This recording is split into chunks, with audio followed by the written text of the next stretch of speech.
হ্যাঁ গাইজ, আবারও একটা মিনি ব্লগ নিয়ে চলে এসেছি তোমাদের সাথে শেয়ার করতে। তো এখানে আমি রেডি হয়ে বেরিয়ে পড়েছি মামা বাড়ি যাওয়ার জন্য। আজকে আমার ভকালার বাড়ি নেমন্তন্ন আছে খাওয়া দাওয়া দুপুরে। তো ভকালাটা হচ্ছে গিয়ে আমার মার কাকি, মানে আমরা ভকালা ডাকি। তো ভকালাদের বাড়ি আমাদের ইনভাইট আছে। তো এখানে হচ্ছে গিয়ে গরমের মধ্যে আমার অবস্থা পুরো খারাপ হয়ে গেছিলো মামা বাড়ি এসে। তো এখানে হচ্ছে গিয়ে এখান থেকে একটু টমেটোর সাথে আর মাম্মামের সাথে দেখা করে তারপরে চলে এসেছিলাম আমরা ভকালার ঘরে। তো এখানে বসে বসে আমি একটু ভিডিও বানিয়ে নিচ্ছিলাম, আর মা আর ভকালা গল্প করছিল, আর এইদিকে হচ্ছে গিয়ে আমার ভাই হচ্ছে গিয়ে ফোন দেখছিল। তো তারপরেই হচ্ছে গিয়ে এই যে মেজু মিমি আর হচ্ছে গিয়ে ছোট আর হচ্ছে তাথই চলে এসেছিলো। তো ওরা ফার্স্টে মামার ওখানে যাচ্ছিল, তারপর ওরা মামার ঘরে না গিয়ে চলে আসলো সোজা ভকালার ঘরে। তো তারপর এখানে আমরা খেতে বসে পড়েছিলাম। তো হচ্ছে গিয়ে আজকে ছিল মেনুতে ডাল, আর হচ্ছে গিয়ে ভাত, তারপরে চিংড়ি মাছের মালাইকারি আর মাটন।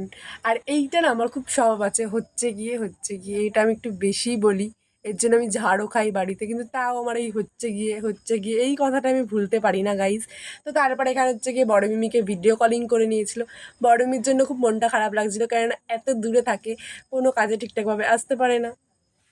তো তারপর এখানে আমরা বড় মিমিকে মিস করছিলাম, আর এখানে সেভেন আপ খেয়ে নিচ্ছিলাম। মানে সেভেন আপটা খাবো কী করে গাইস, পুরো বরফে ভরা।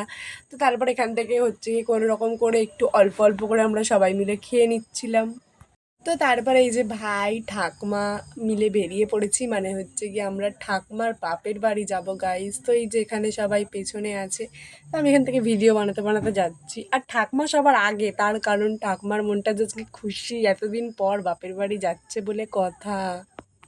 তো তারপর এখানে হচ্ছে গিয়ে 73 বাসে বসার জায়গা পেয়েছিলাম গাইজ, এটাই আমার চরম সৌভাগ্য। কেননা অনেক কষ্টর পর আমি এখানে হচ্ছে গিয়ে একটু বসার জায়গা পেয়েছিলাম। তারপরে 73 বাস যুদ্ধ করতে করতে আমাদেরকে হাবড়ায় নামিয়ে দিয়েছিল। তো এখান থেকে হাবড়া থেকে গিয়ে একটুখানি হেঁটে গিয়েই আমাদেরকে বনগাঁ লোকাল ধরতে হবে। তো তারপর এখানে চলে এসেছিলাম আমরা হাবড়ায়। তো এখান থেকে হাবড়া থেকে ট্রেন ধরে আমরা চলে যাব ঠাকুরনগরে। আর এখান থেকে আমার মার একটা নেল পালিশ পছন্দ হয়ে গেছিলো, কালার, মানে এখানে দেখতে এসেছিলো। তো এখান থেকে একটা কালার পছন্দ হয়ে গেছিলো, তো মা এখান থেকে নেল পালিশটা কিনে নিল।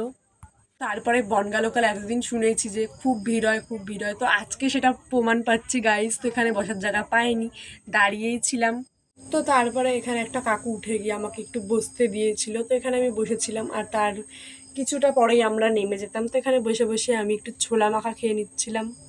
তো তারপরে ঠাকুরনগরে নেমে গেছিলাম। তো এখান থেকে হেঁটে হেঁটে আমি যাচ্ছিলাম, আর মা আর ঠাকুমা পেছনে গল্প করতে করতে আসছিল। তারপর এখানে আমরা অটোয় উঠে পড়েছিলাম, আর অটো ছাড়তে অনেক দেরি হচ্ছিল বলে আমরা এখান থেকে সিঙ্গারা নিয়ে চলে এসেছিলাম। তো এখান থেকে আমরা একটা সিঙ্গারা খেয়ে নিচ্ছিলাম, আর ভাইয়ের জন্য হচ্ছে কি চিকেন ললিপপ না কি এরকম একটা কিছু নিয়ে এসেছিলো, পকোড়া টাইপসের, তো ওটা খেয়ে নিচ্ছিল। তো তারপরে আমাদের খাওয়া দাওয়া হয়ে গেছিলো, তাও টোটো ছাড়ছিল না। তো আজকের মতো ভিডিওটা এইটুকুনি। ভিডিও ভালো লাগলে লাইক কমেন্ট শেয়ার করে দিও, আর যারা যারা আমার ফেসবুক পেজ দিয়ে দেখছো পেজটা ফলো করে দিও, আর যারা যারা আমার ইউটিউব চ্যানেল দিয়ে দেখছো চ্যানেলটা সাবস্ক্রাইব করে দিও। বাই, আবার দেখা হবে নেক্সট কোনো মিনি ব্লগে।